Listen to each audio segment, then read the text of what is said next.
अपार सुख, धन और संपदा देने वाली अपरा एकादशी जल्द ही हमारे समक्ष आने वाली है। ये एकादशी कब है, इसका क्या महत्व है, इस एकादशी पर किस विशेष चीज़ का भगवान को भोग लगाना चाहिए और इसका पारण समय क्या है, आइए सब कुछ जानते हैं।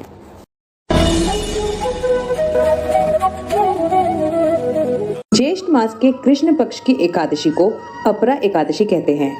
इस एकादशी को अचला एकादशी, जल क्रीड़ा एकादशी के नाम से भी जाना जाता है। मान्यता है कि इस दिन विधि विधान से भगवान विष्णु की पूजा जो लोग करते हैं उन्हें अपार धन संपत्ति की प्राप्ति होती है।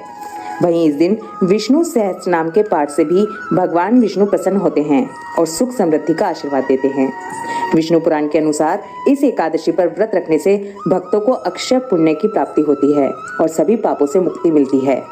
ऐसा माना जाता है कि जो फल तीनों पुष्कर में कार्तिक पूर्णिमा को स्नान करने से या गंगा तट पर पितरों को पिंडदान करने से प्राप्त होता है, वही अपरा एकादशी का व्रत करने से मिलता है। पौराणिक कथाओं के अनुसार अपरा एकादशी का व्रत पांडवों ने भी किया था। अपरा एकादशी पर विष्णु यंत्र की पूजा अर्चना करने का भी महत्व है।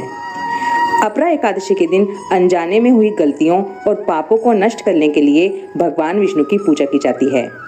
इस एकादशी का व्रत करने से मनुष्य के जीवन के सभी संकट दूर हो जाते हैं और उसे मोक्ष की प्राप्ति होती है। अपरा एकादशी को बेहद पुण्यदायी एकादशी माना गया है। माना जाता है कि ये व्रत रखने वाले पर भगवान विष्णु के साथ माता लक्ष्मी की भी असीम कृपा रहती है। इससे जीवन में मान, सम्मान, धन, धान्य, सुख, समृद्धि आदि किसी चीज की कमी नहीं होती। जो फल कुंभ में केदारनाथ या बद्रीनाथ के दर्शन, सूर्य ग्रहण में स्वर्णदान करने से मिलता है, वही फल अपरा एकादशी के व्रत के प्रभाव से मिलता है। मृत्यु के बाद व्यक्ति को मोक्ष प्राप्त होता है। ये भी माना जाता है कि इस व्रत को रखने से हमारे पूर्वजों को सद्गति की प्राप्ति होती है। हमारे पूर्वजों को प्रेत योनि से मुक्ति मिलती है। माघ में सूर्य के मकर राशि में होने पर प्रयाग में स्नान, शिवरात्रि में काशी में रहकर व्रत, गया में पिंडदान, वृष राशि में गोदावरी में स्नान, बद्रिकाश्रम में भगवान केदार के दर्शन या सूर्य ग्रहण में कुरुक्षेत्र में स्नान और दान के बराबर जो फल मिलता है वह अपरा एकादशी के मात्र एक व्रत से मिल जाता है। अपरा एकादशी को उपवास करके भगवान वामन की पूजा से मनुष्य सब पापों से मुक्त हो जाता है। इसकी कथा सुनने या पढ़ने से सहस्त्र गोदान का फल मिलता है। इस दिन भगवान त्रिविक्रम की पूजा का विधान है। भगवान त्रिविक्रम भगवान वामन का ही एक नाम है। अपरा एकादशी का एक अर्थ ये भी है कि इस एकादशी का पुण्य अपार है। इस दिन व्रत करने से कीर्ति, पुण्य और धन की वृद्धि होती है। वही मनुष्य को ब्रह्म हत्या, परनिंदा और प्रेत योनि जैसे पापों से मुक्ति मिल जाती है। इस दिन तुलसी, चंदन, कपूर, गंगा जल से भगवान विष्णु की पूजा की जाती है। अपरा एकादशी तिथि शुरू हो रही है 22 और 23 मई के बीच की रात को 1:12 पर और ये एकादशी तिथि समाप्त हो रही है 23 मई की रात 10:29 पर। बहुत ही शुभ संयोगों के साथ इस बार एक ही दिन की एकादशी है जो कि 23 मई को है।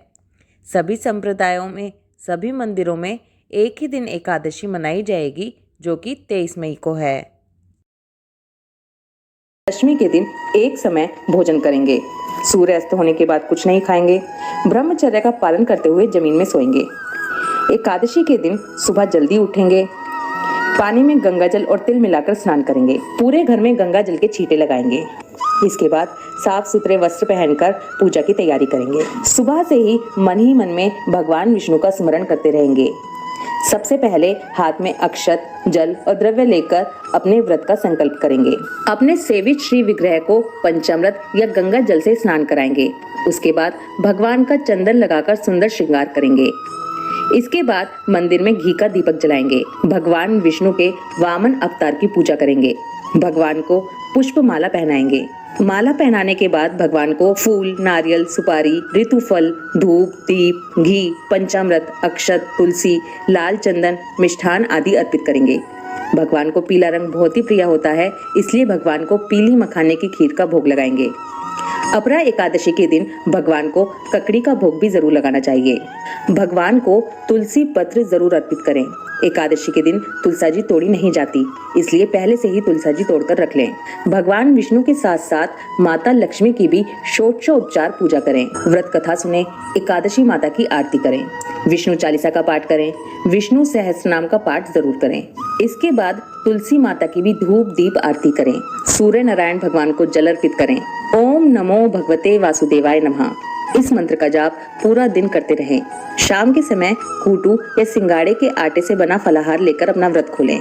भगवान विष्णु को रात्रि जागरण बेहद प्रिय है, इसलिए कोशिश करें कि एकादशी के दिन रात्रि जागरण जरूर करें। अगर आप पूरी रात नहीं जाग सकते तो कम से कम 1 बजे तक रात्रि जागरण जरूर करें। अगले दिन यानी कि द्वादशी के दिन सुबह उठकर पूजा करेंगे। ब्राह्मणों को खाना दक्षिणा रखकर दें और उसके बाद ही अपने व्रत का पारण करें।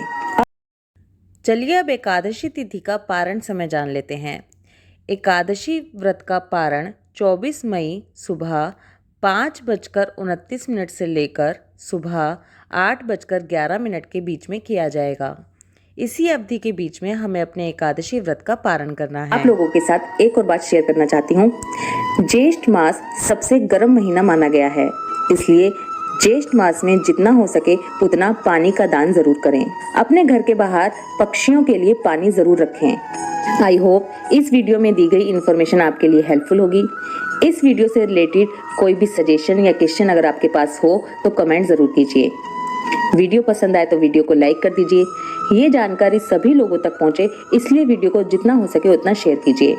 कलयुग में भगवान का नाम लेने मात्र से ही हमें मोक्ष की प्राप्ति होती है, इसलिए भगवान का निरंतर स्मरण करते रहें और दूसरे लोगों को भी प्रेरित करते रहें। ओम नमो भगवते वासुदेवाय नमः। राधे कृष्णा।